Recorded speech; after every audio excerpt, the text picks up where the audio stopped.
Hello friends, welcome back to my channel Anjali crash course आसान है। आज मैं फिर से आप लोगों के सामने ऑडिट का चैप्टर लेकर के आई हूँ आप लोगों को एक्सप्लेन करने के लिए बहुत ही ईजी लैंग्वेज में। आई होप आप लोगों को समझ में आए। और आज मैं बता दूँ आप लोगों को कि मैं क्या एक्सप्लेन करने वाली हूँ किस टॉपिक को मैं एक्सप्लेन करने वाली हूँ इस वीडियो में। पहला हमारा होगा object of audit, objectives of audit, जैसा आप देख सक रहे हो मोबाइल की स्क्रीन पे। और नेक्स्ट टॉपिक है हमारा एडवांटेज ऑफ ऑडिट। तो चलिए without wasting a time let's get started.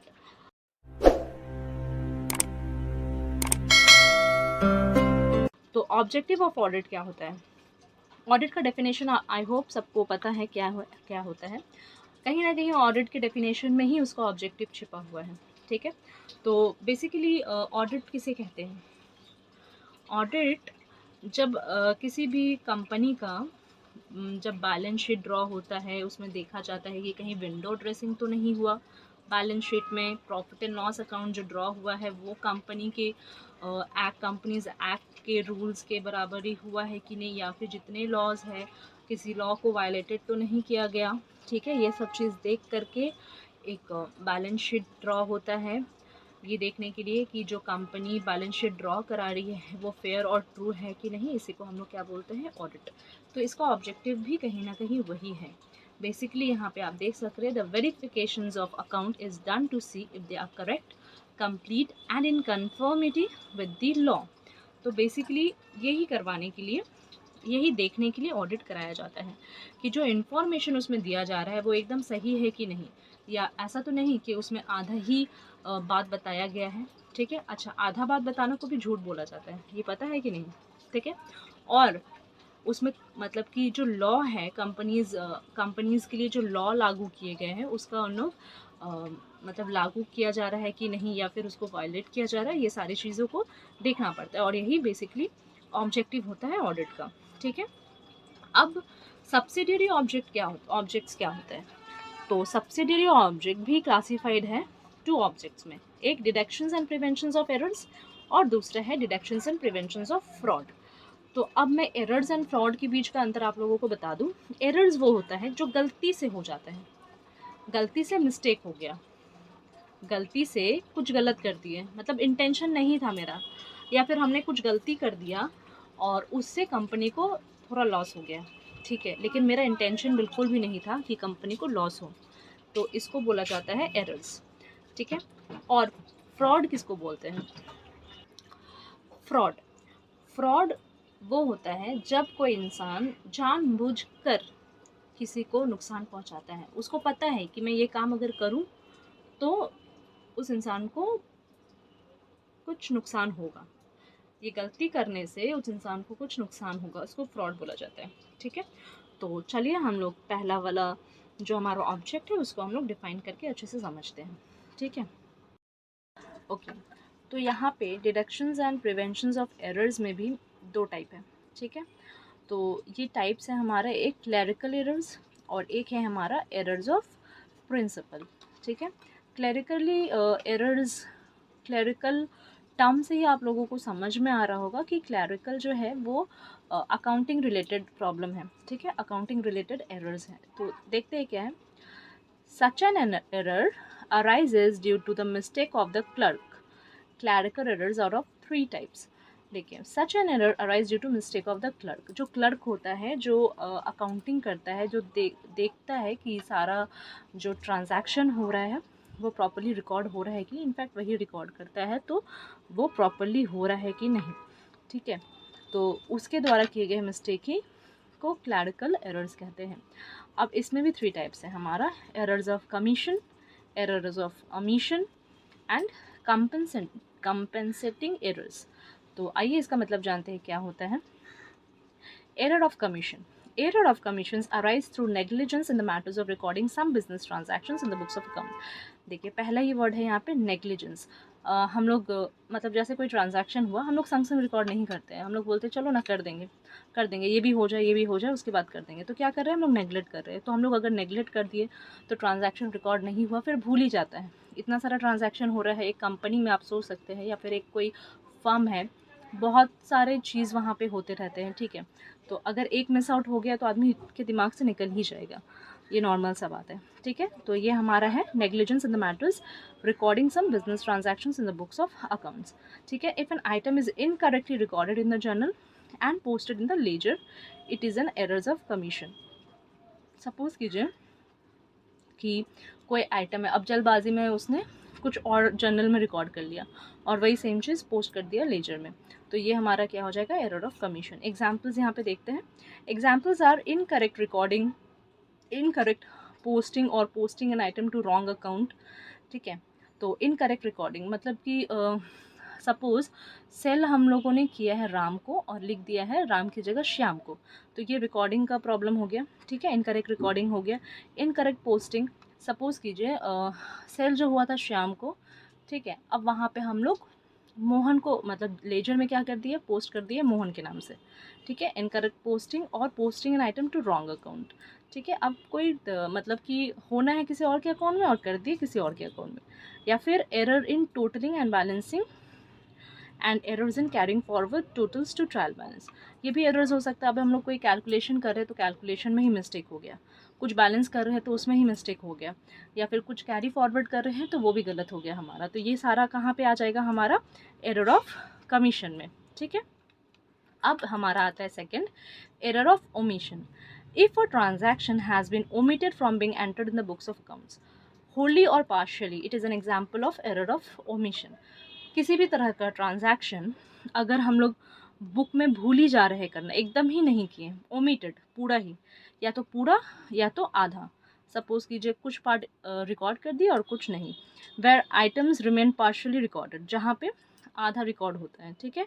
If an item has been recorded in the journal but not posted in ledger, journal में रिकॉर्ड कर लिए, ठीक है, बट लेजर में पोस्ट ही नहीं किए। अब लेजर में पोस्ट नहीं हुआ है तो ट्रायल बैलेंस जब हम लोग बनाएंगे तो वहाँ पे भी नहीं आएगा, ठीक है। तो ट्रू एंड फेयर वैल्यू कैसे निकलेगा, तो यहाँ पे हो गया एरर ऑफ ओमिशन, ठीक है। अब the errors which arise due to non recording of certain item will not affect the trial balance and as such omission can be detected by careful scrutiny of the books of accounts. तो यहाँ पे क्या बोल रहा है कि जो error है जो नहीं रिकॉर्ड हुआ है, तो अब जब आपने रिकॉर्ड ही नहीं किया, जब आप लोगों ने रिकॉर्ड ही नहीं किया तो उसका इफेक्ट कहीं भी नहीं आएगा, ठीक है। तो ट्रायल बैलेंस ना आपने जब रिकॉर्ड ही नहीं किया तो ना लेजर में पोस्ट होगा ना ट्रायल बैलेंस में आएगा, तो उसको ओमिशन हम लोग बोल देंगे। और ये ऐसा ओमिशन कैसे डिटेक्ट होगा, एकदम बहुत ही अच्छे तरीके से उसका स्क्रूटिनिटी करेंगे, अच्छे से जांच पड़ताल करेंगे, तब जा करके कहीं पता चलेगा कि ओमिट हुआ है, ठीक है। जैसे सपोज़ कीजिए कोई सम्स भी हम लोग करते हैं तो कुछ एक स्टेप हम लोग भूल जाते हैं या फिर नहीं करते हैं तो वो ओमिट हो जाता है, उसकी वजह से हमारा आंसर टैली नहीं हो पाता। फिर बाद में हम लोग थोड़ा रिलैक्स माइंड से देखते हैं जा करके कि अरे प्रॉब्लम कहाँ है, देखे देखे देखे थोड़ा, तब जाके पता चलता है अच्छा ये स्टेप में तो ये कैलकुलेशन था, थोड़ा कैलकुलेशन मिस्टेक हो गया, अब उसको आप ठीक किए तो देखिए आंसर आपका मिल गया। तो सेम वैसे ही होता है, ठीक है। अब हमारा है compensating errors। It arises when an error is counterbalanced or compensated by any other error so that the adverse effect of one on debit or credit is neutralized by that of another on debit or credit, ठीक है। ये error कब arise होता है, जब एक counter balance और compensated by any other error. देखिए एक मिस्टेक आपने किया है बट एक और मिस्टेक हो गया है जिसकी वजह से मतलब मिस्टेक नहीं रहा, ठीक है, दोनों का दोनों तरफ इफेक्ट हो जा रहा है। सपोज कीजिए Ram to purchase to Ram हमने कर दिया, ठीक है। अब यहाँ पे क्या हो गया, अब हम लोग परचेज टू राम एक्चुअल में हम लोग का ट्रांजैक्शनल है, ठीक है, लेकिन हम लोग सेल टू राम कर दिया, ठीक है। तो अब यहाँ पे क्या होगा, एक अकाउंट में तो हमारा क्या है प्रॉपरली जा रहा है ना, देखिए परचेज टू राम किया है और सेल टू राम कर दिया है। परचेज था, एक्चुअल में परचेज था, लेकिन हम लोगों ने क्या लिख दिया, सेल लिख दिया, लेकिन ऊपर का हमारा डेबिट का कॉलम जो है वो हमारा गलत हो जा रहा है, लेकिन नीचे जो राम का कॉलम है वो तो करेक्ट है। तो वही बोला जा रहा है कि किसी ना किसी वजह से डेबिट और क्रेडिट जो है वो न्यूट्रलाइज हो जा रहा है दूसरे गलत ट्रांजैक्शन की वजह से, ठीक है। इसी को कंपनसेटिंग एरर करते हैं। और compensating error will not affect the trial balance and as such will not be deducted easily. ये ट्रायल बैलेंस को अफेक्ट ही नहीं करता, इसीलिए बहुत ही मुश्किल होता है इसको डिटेक्ट करना। Hence, the deduction requires complete and exhaustive preparations on the part of the auditor. इसको बहुत ही बहुत ही ध्यान से डिटेक्ट करना पड़ता है। मतलब सोच सकते हैं आप कि एक ऑडिटर का काम कितना टफ होता होगा, उन लोग को कितना सारा ट्रांजैक्शन देखना पड़ता होगा, कितने अच्छे से हर एक चीज़ बारीकी से उन लोगों को पता करना होता होगा, तब कहीं जा कर के ऑडिट रिपोर्ट बनता है। खैर चलिए, error of principle. Error of principle क्या होता है? They arise out of disregard for the principles of accountancy, like incorrect allocations of expenditure between capital and revenue, posting of revenue item to the wrong class of revenue account, wages posted to general expenses, posting of an item of revenue or expenditure to the personal account, valuation of asset against fundamental principle of accountancy. Error of principle, जैसे यहाँ पे देखिए बोला गया है कि expenditure जो है वो हम लोग क्या करते हैं, बेसिकली देखिए जो एक्सपेंडिचर है उसको हम लोग कैपिटल अकाउंट में लिख देते हैं रेवेन्यू अकाउंट की जगह पे, ठीक है, उसको हम लोग पोस्ट कर देते हैं posting of revenue item to the wrong class of revenue account. जैसे वेजेस को पोस्ट कर दिए जनरल एक्सपेंस में, तो ये हमारा क्या हो जा रहा है, एरर्स ऑफ प्रिंसिपल हो जा रहा है। ठीक है, अब हमारा नेक्स्ट है deductions and preventions of fraud. Fraud is always false representations or entry which is made always intentionally with some fraudulent objective. अभी मैंने बताया जो फ्रॉड करते हैं उनका ऑब्जेक्टिव ही होता है फ्रॉड करना। ठीक है, तो वही देखते हैं क्या है इसका किस तरह से क्लासिफिकेशन यहाँ पे किए गए हैं, देख लेते हैं। Misappropriations of cash. Usually cash is misappropriated by theft of cash, receipt and petty cash theft of cheque and other negotiable instrument, payment made to fictitious creditor or workmen. Misappropriations or defalcations of cash is a very easy affair. Anybody with a little skill on his part can misappropriate money, especially in a big business house where the contacts between the proprietor and the person handling the cash are not so close. Okay, तो इससे क्या समझ में आता है? Basically देखिए, कोई भी बिजनेस जहाँ पे पैसा मतलब कच्चा पैसा जो यूज़ होता है, ठीक है, वहाँ पे तो बहुत चांसेस होते हैं कि आपका जो कैश जितने भी आ रहे हैं वो मतलब मिस एप्रोप्रिएशन उसका हो लाइक सपोज़ कीजिए ना, कोई भी शॉप में अगर बहुत सारे स्टाफ काम कर रहे हैं, तो अगर वहाँ पे उसका ओनर नहीं बैठा तो आप कौन सा स्टाफ किससे डील कर रहा है और कितना अमाउंट का डील कर रहा है, आप क्या हिसाब रख पाएंगे? ये पॉसिबल ही नहीं होता। ठीक है, एक स्मॉल एंटरप्राइज में नहीं हो पाता है प्रॉपरली, तो एक बिग फर्म या बिग एंटरप्राइज में करना बहुत ही कठिन बोला जाएगा इसको। ठीक है, और यूजुअली ये कहाँ पे ज़्यादा होता है, जहाँ पे आपका प्रोप्राइटर जो है, ठीक है, और आपका जो स्टाफ है उन लोग का कम्युनिकेशन नहीं हो पा रहा है या फिर उन लोग एक दूसरे से बहुत दूर में है, तो उस समय क्या होता है कि ये मिस एप्रोप्रिएशंस ऑफ कैश बहुत ही आसानी से हो पाता है। समझ में आ रहा है मैं क्या बोल रही हूँ? ठीक है, अब नेक्स्ट है हमारा मिस एप्रोप्रिएशंस ऑफ गुड्स।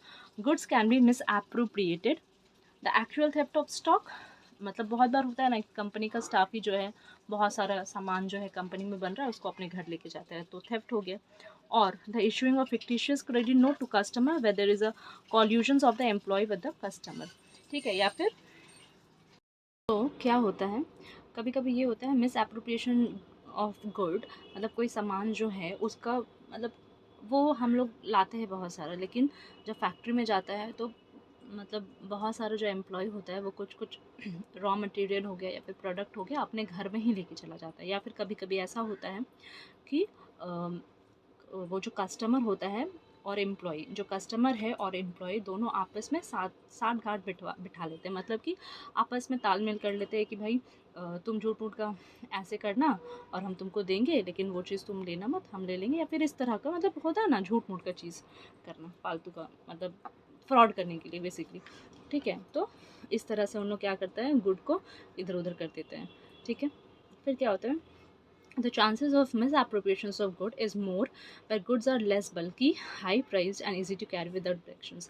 ये सभी को पता है हम लोगों को कि अगर सपोज़ कोई हेवी मशीन है या फिर बहुत बड़ा है तो वो तो उतना मिस एप्रोप्रिएट नहीं हो पाता, क्योंकि कहाँ उसको कैसे उठा कर ले जाएगा। ठीक है, और उठाने में भी दिक्कत है, एक जन से तो होने वाला नहीं है। ठीक है, इसीलिए जो भी गुड्स है अगर वो हल्का है, ठीक है, या फिर उसका हल्का भी है, उसका प्राइस भी बहुत ज़्यादा है, तो वो क्या होता है आसानी से उसको कहीं भी ले जा सकते हैं। Only detail checking by the auditor can bring fraud to light. He should check up the stock records purchase and sales very carefully. तो इसका जो मिस अप्रोप्रिएशंस ऑफ गुड्स है उसको चेक करने के लिए क्या करना पड़ेगा, जो ऑडिटर है उसको ये देखना पड़ेगा कि हमारा पास पहले तो स्टॉक कितना है, ठीक है, स्टॉक का रिकॉर्ड रखना पड़ेगा, होता है ना ओपनिंग स्टॉक, क्लोजिंग स्टॉक, वो ठीक है। उसके बाद उस ईयर में कितना परचेज हुआ है और कितना सेल हुआ है। उसके बाद क्या होगा, हमारा ये समझ में आ जाएगा कि कितना मिस अप्रोप्रिएट हुआ है और कितना बचा है, ठीक है। तो ये सारे मेजर्स हैं जो करने पड़ते हैं। नंबर थर्ड क्या है हमारा, मैनिपुलेशंस ऑफ अकाउंट्स।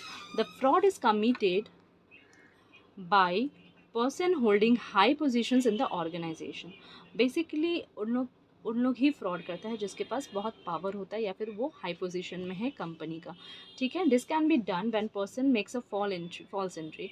जब जैसे कोई अकाउंटेंट है, अब उसी के हाथ में सारा अकाउंटिंग का प्रोसेस है, सारा जो भाग दौड़ हो रहा है बिजनेस का, बिजनेस की ट्रांजैक्शन का उसी के हाथ में है, तो पूरा चांसेस है कि वो कुछ मैनिपुलेट कर सकता है। या फिर हो सकता है ना कि 500 का कुछ ट्रांजैक्शन हुआ, 5000 लिख दिया, बाद बाकी अपने पास रख लिया, या फिर इसी तरह से, या फिर ऑल्टर्स अ ट्रू एंट्री, जैसा भी मैंने बताया वो true alters a true entry में आता है, ठीक है। जैसे कि सपोज़ कीजिए आपने 10,000 का कुछ प्रोडक्ट खरीदा, लेकिन आपने वहाँ पे दिखा दिया क्या 20,000।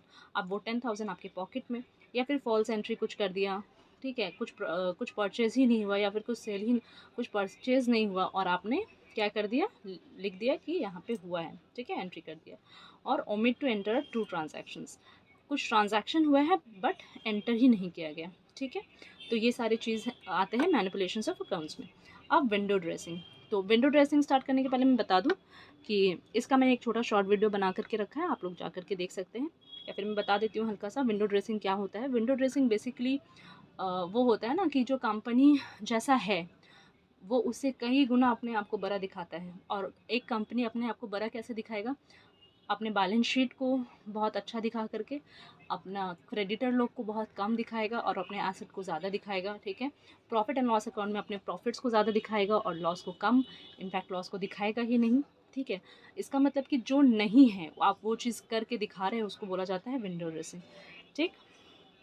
अब the object behind window dressing are, अब विंडो ड्रेसिंग जब कोई कंपनी कर रहा है तो उसके पीछे का मकसद क्या हो सकता है।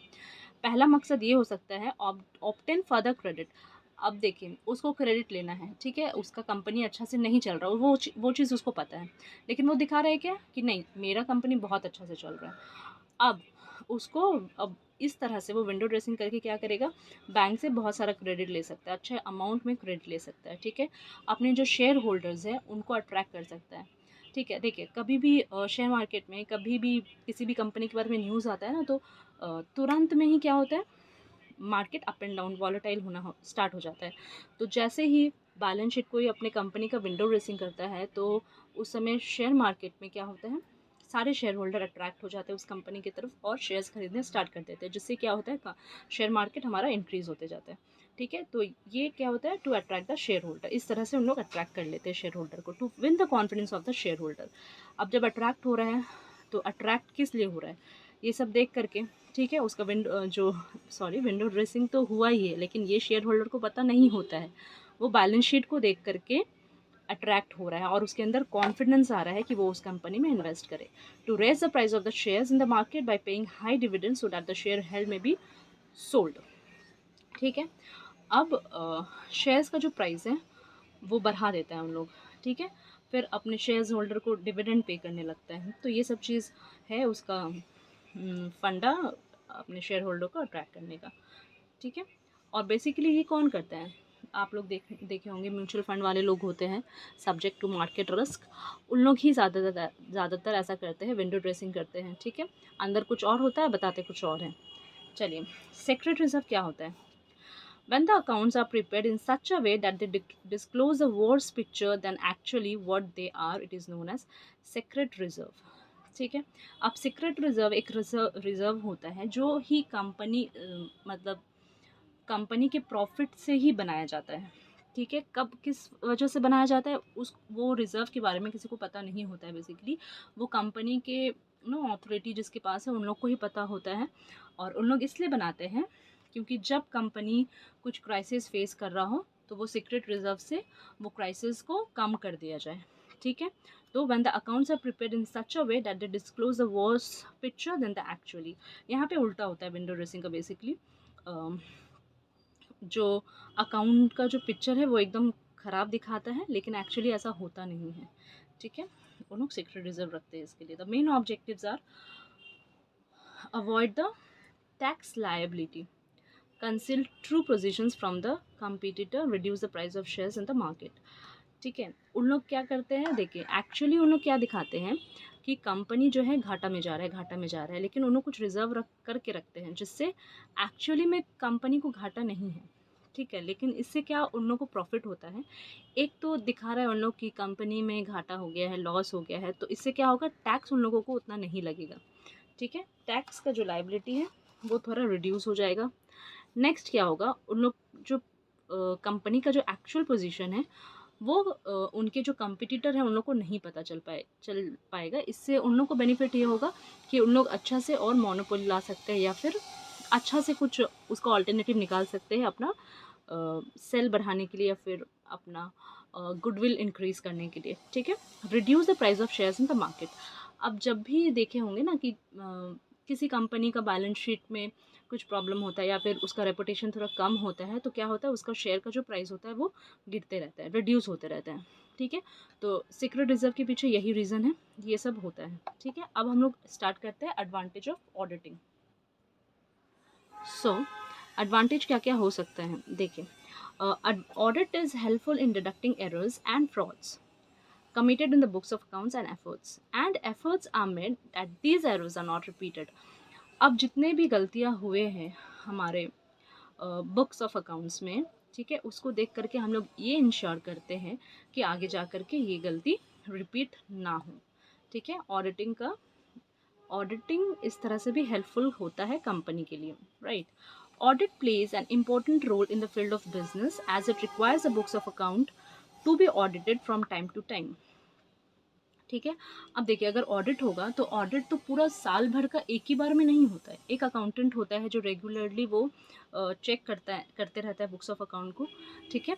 और टाइम टू टाइम ऑडिट भी होता है, मतलब जो ऑडिटर होता है वो टाइम टू टाइम जा करके चेक करता है कि जो जो उसने अकाउंटिंग किया है वो करेक्ट है कि नहीं। Examination of books of account make the employees discipline and create interest in them to perform the allotted work. अब ये जो एक रेगुलर इंटरवल में जो बुक्स ऑफ अकाउंट ऑडिट होता है, इससे क्या बेनिफिट होता है, वो जो एम्प्लॉयज़ होते हैं उन लोग भी डिसिप्लिन हो जाते हैं कि नहीं, अगर कुछ ट्रांजैक्शन हो रहा है तो हमको रिकॉर्ड करना है, और अपना जो उन लोग को काम दिया जाता है उन लोग अपने पूरी ढंग से करते हैं, और उन लोग के अंदर इंटरेस्ट भी आता है कि चलो अगर हम लोग कुछ काम कर रहे हैं तो उसका एक रेगुलर इंटरवल में कोई आ रहा है जो देख करके हम लोग को अप्रिशिएट कर रहे हैं, राइट। तो ये एडवांटेज है एक ऑडिटिंग का।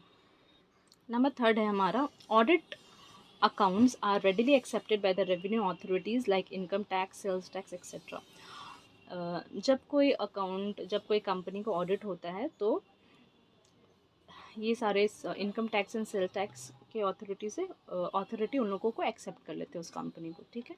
तो audit proves that profit and loss account and balance sheet show true and fair view which is helpful in the determination of economic policy of the organization. ये मैंने बहुत बार रिपीट कर दिया है, ठीक है। अब देखते हैं यहाँ पे number fifth, financial institution consider the audited account for loan processing. अब अगर कहीं पे लोन लिया जा रहा है तो उन लोग क्या ही देखेगा, ठीक है, ऑडिटेड अकाउंट ही देखेगा, और ऑडिटर जो रिपोर्ट देते हैं वो देख करके लोन जो होगा प्रोसेस हो जाता है उन लोग का, ठीक है। The audited books of account help in settling the claims from various insurance companies और from persons responsible for incurring losses, ठीक है। ये पॉइंट तो मेरे ख्याल से क्लियर ही होगा। Before the declarations of dividend and bonus, a certificate for the truthfulness of profit and loss has to be taken so that no doubt is aroused in the minds of shareholder and the worker because they have confidence in the audited books of accounts। So इसमें बोला जा रहा है कि dividend जो dividend और bonus है उसको डिक्लेयर करने के पहले कंपनी ऑडिटेड रिपोर्ट को अपने शेयर होल्डर्स को मतलब दिखाती है, जिससे उन लोगों को किसी तरह का कोई डाउट ना हो शेयर होल्डर्स के मन में, ठीक है। Audited accounts help in the determinations of purchase price for the business. ये बिजनेस का जो प्राइस है उसको भी निर्धारित करता है, ठीक है, ऑडिट अकाउंट्स। इसमें हेल्प करता है, मतलब जानने के लिए कि उस बिज़नेस का गुडविल का अमाउंट कितना होगा, प्राइस कितना होगा, ये सब चीज़। Audit plays an important role to removing the corruptions. If audit is not done, the employ of the organisation can misappropriate goods and cash being fear free, but by adopting the work of audit, corruptions can be controlled to some extent।